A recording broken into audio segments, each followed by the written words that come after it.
Good morning students, I welcome you all to the online classes of FGOI.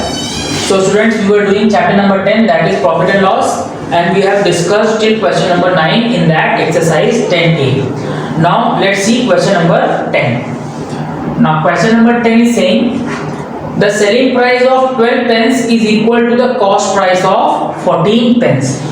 This is a very important kind of question, and you are really required to pay attention for understanding this question. So it is saying that SP of 12 pence is equal to CP of SP of 12 pence is equal to CP of 14 pence. 14 pence, ठीक है? Now to deal with such kind of questions, what we do, हम लोग cost price of 1 pen को कुछ ना कुछ assume कर लेते हैं. तो हम मान लेते हैं कि let the CP of 1 pen is equal to ₹1. हमने assume किया कि एक पेन का जो CP है वो कितना है, ₹1 है. तो यहां से क्लियरली बोल सकते हैं so CP of 14 pence is equal to ₹14, है ना. अगर हमने assume किया है, बात ये है कि जब भी आपको परसेंटेज पूछा जाता है तो उसमें आपको वैल्यू से मतलब ही नहीं होता. वैल्यू आप कुछ भी लेट करो, परसेंटेज हमेशा वही आएगा, ठीक है. तो कॉस्ट प्राइस एक पेन की अगर हमने ₹1 मान ली तो 14 पेन की कॉस्ट प्राइस ₹14 होगी. तो क्लियरली इसके बदले हम लोग क्या लिख सकते हैं, 14 लिख सकते हैं. तो हम यहाँ से क्लियरली बोल देंगे कि selling price of 12 pens is equal to ₹14, है कि नहीं भाई. कॉस्ट प्राइस 14 पेंस का है ₹14 और 12 पेंस का सेलिंग प्राइस 14 पेंस के कॉस्ट प्राइस के इक्वल है. देयरफॉर हम बोल सकते हैं कि सेलिंग प्राइस ऑफ 12 पेंस किसके इक्वल है, ₹14 के इक्वल है. तो यहां से हम बताएंगे सेलिंग प्राइस ऑफ 1 पेन कितना होगा, that will be equal to 14/12, that is 2 7 are 14 and 2 6 are 12, that is ₹7/6. ठीक है. तो आप क्लियरली देख पा रहे हो कॉस्ट प्राइस एक पेन का था ₹1, सेलिंग प्राइस एक पेन का है ₹7/6. That means from here you can say that this selling price is clearly greater than the cost price. Whenever the numerator is greater than denominator, we can clearly understand that this value is greater than 1. Therefore, we can clearly say that the selling price is greater than the cost price. And whenever selling price is greater than the cost price, तो आपको profit होता है. And we know that profit is equal to selling price minus cost price. This will give us 7/6 minus cost price कितना था, ₹1. When we will subtract this, we will get 1/6. So from here हम देख सकते हैं कि profit कितने का हुआ, ₹1/6 का हुआ. बट हमें प्रॉफिट नहीं, प्रॉफिट परसेंटेज निकालना है. तो profit percentage is equal to profit upon cost price multiply by 100. तो profit was of ₹1/6. Okay, cost price was 1, तो अपॉन 1 इंटू 100. नीचे 1 है तो कोई मतलब नहीं है उससे, तो आंसर होगा 1/6 multiply by 100. This will B 100/6, है ना. डिवाइड करेंगे तो what will get, 6 1 are 6, 4 and 0 40, 6 6 are 36 and 4/6%. इसको रिड्यूस कर सकते हैं. 4 2 are 6, sorry 2 4 are 6, 2 4 are 2 2 are 4 and 2 3 are 6. So answer would be 16 whole 2/3%. So from here we can say that if selling price of 12 pence is equal to the cost price of 14 pence, this will fetch us the profit of 16 whole 2/3%. Now moving further to question number 11. Question number 11 is same as question number 10. Therefore question number 11 is your homework and you will be trying that question by yourself, and you will be not getting this question in the form of PDF also, because I have told you the concept and that is meant to be done by you. Now let's move to question number 12. Question number 12 is saying Vinay sold a plot of land for ₹1,43,000. Selling price of plot. Selling price of the plot is given, that is ₹1,43,000. That is equal to rupees 1,43,000। ठीक है, now it is saying ऐसा करने पे उसको gain हुआ वो भी 4% का। ठीक है, गेन हुआ 4% का। ठीक है, now later the question is saying for how much did he purchase the plot, मतलब कॉस्ट प्राइस आपको फाइंड करनी है। तो कॉस्ट प्राइस का फॉर्मूला होता है 100/100 plus profit percent into SP. ठीक है, वैल्यू पुट करेंगे, this will B 100/100 plus 4 that is 104 multiply by 14300 and 0। ठीक है ना, अगर हम लोग इसको 4 से डिवाइड करेंगे तो 425 जा 100 एंड 426 जा 104। ओके, नाउ लेट्स सी ये डिवाइड होगा कि नहीं होगा, वी डोंट नो। 2 से डिवाइड करके देखते हैं। 2 13 जा 26 एंड दिस विल गिव अस 2 7 जा 14, 2 15 जा 30 एंड 00। नाउ अब इसको इससे डिवाइड करने की कोशिश करते हैं, लेट्स सी होगा कि नहीं। वी नो दैट 13 जा 13 and 13 5 is 65। ठीक है, 17 and 65 सब्ट्रैक्ट करेंगे 6 आएगा, 6 और 5 65, फिर से 13 5 is 65 and 00। ठीक है, तो आ जाएगा 5500। ऊपर वाली वैल्यू से काटते हुए नीचे लेते आना है। ठीक है, तो this will give us 25 multiply by 5500। ठीक है, मल्टीप्लिकेशन कर देता हूँ, 55 into 25, 00 मैं अलग से लिख दूंगा।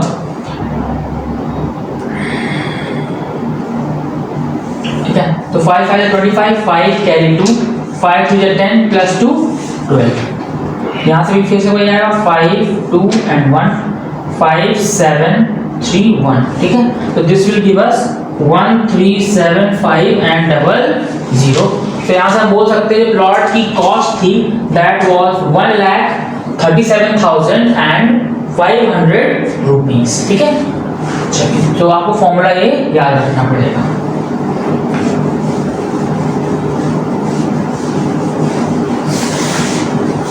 Now let's move to question number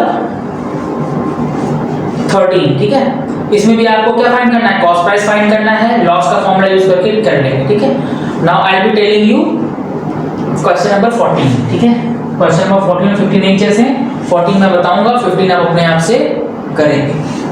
now question 14 is saying on selling a bed of rupees 10,800 a carpenter loses 10%, for how much amount should he sell it to gain 5%? चलिए, selling price एक bed का given है, that is it is saying selling price of a bed was rupees 10,800। तो selling price bed का है 10,800 का। ठीक है, नाउ इट इज सेइंग कि ऐसा करने पे उसको लॉस हुआ है 10% का, तो लॉस इज इक्वल टू 10%। ठीक है, तो क्वेश्चन कह रहा है कि अगर उसको 5% का प्रॉफिट कमाना हो तो बेड को वो कितने में बेचे। ठीक है, तो पहले हमको कॉस्ट प्राइस निकालनी पड़ेगी। तो कॉस्ट प्राइस का फॉर्मूला आप जानते हो, 100/100 minus loss percent into selling price. This will give us 100/100 minus 10 that is 90 multiply our selling price is 10800। 0 and 0, 9 ones are 9, 9 ones are 9, 9 to the 89 0। तो यहाँ से जो कॉस्ट प्राइस आ गई बेड की दैट इज 12,000 रुपीज। ठीक है, तो cost price of the bed was 12,000 rupees.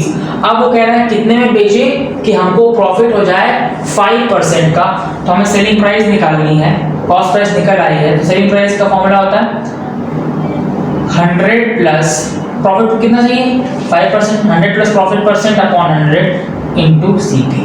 ठीक है, this will give us 100 plus 5 की 5% का प्रॉफिट चाहिए, 105/100। सेलिंग कॉस्ट प्राइस कितना है 12,000, 0000। This will B 105 multiply by 120। ठीक है, तो 12 5 is 60, 0 6, 12 ones are 12 and 0। तो तो आपको पता चल जाएगा कि अगर वो चाहता है 5% का प्रॉफिट तो उसको सेलिंग प्राइस या बेट कितने में बेचना पड़ेगा, 12,600 रुपीस का बेचना पड़ेगा। प्रॉफिट कितना मिल जाएगा, 5% प्रॉफिट मिल जाएगा। ठीक है। नाउ क्वेश्चन नंबर 15 आप अपने आप से ट्राई करेंगे। क्वेश्चन 16 भी एकदम सेम है। Now I will be telling question number 17।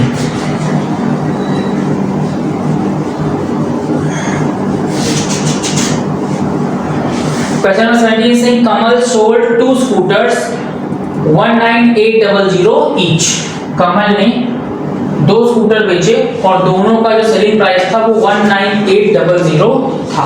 तो यहाँ बात करेंगे स्कूटर 1 की और यहाँ बात करेंगे स्कूटर 2 की। कॉस्ट सेलिंग प्राइस दोनों का सेम है, दोनों को सेम रेट में बेचा है, ₹19,800 और यहाँ पे भी रुपीज सेलिंग प्राइस ₹19,800। ठीक है। इट इज सेइंग कि एक को 10% प्रॉफिट में बेचा है, एक को प्रॉफिट में बेचा है 10% के और दूसरे को लॉस में बेचा है 10% के। ठीक है। तो इट इज सेइंग कि बताइए होल ट्रांजैक्शन में उसको प्रॉफिट हुआ है कि लॉस हुआ है। ठीक है। यहां से निकालें कॉस्ट प्राइस, तो cost price is equal to क्या हो जाएगा, 100 upon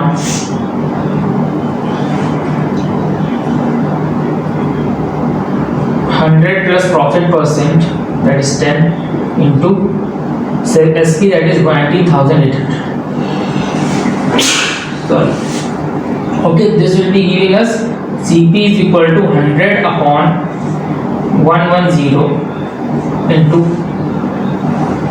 19800।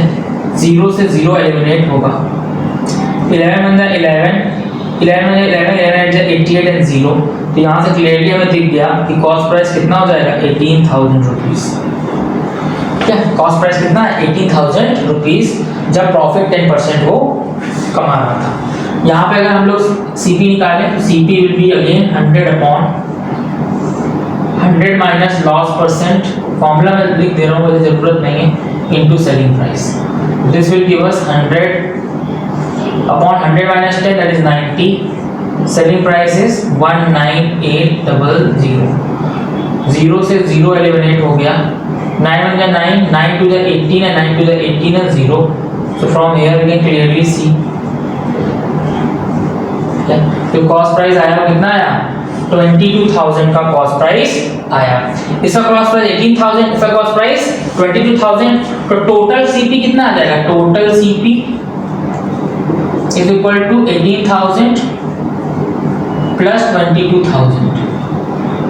This will give us 40,000। तो टोटल कॉस्ट प्राइस कितना आ गया, 40,000 आ गया। टोटल सेलिंग प्राइस चेक करेंगे तो हो जाएगा total selling price is equal to 19800 plus 19800 add करेंगे तो this will be giving us 39,600। ठीक है। टोटल सेलिंग प्राइस है 39,600, टोटल कॉस्ट प्राइस है 40,000। इसका मतलब है कि एसपी कम है और सीपी ज्यादा है, तो लॉस हो रहा होगा। तो loss will be equal to CP minus SP. This will give us 40,000 minus 39,600, मतलब कि 400 रुपए का घाटा हो गया। प्रॉफिट पर लॉस परसेंटेज निकालना है तो फॉर्मूला होता है लॉस अपॉन सीपी। सीपी कितना है, 40,000 इंटू 100। तो क्लियरली आपको दिख गया कि लॉस परसेंटेज कितना है, 1%। 1% उसको होल ट्रांजैक्शन में लॉस हो गया। तो this is the way you have to solve this question. Now question number 18 आप अपने आप से ट्राई करेंगे। तो this is the completion of your chapter number 10 profit and loss. In our next class we'll be starting a new chapter that is simple interest. Thank you.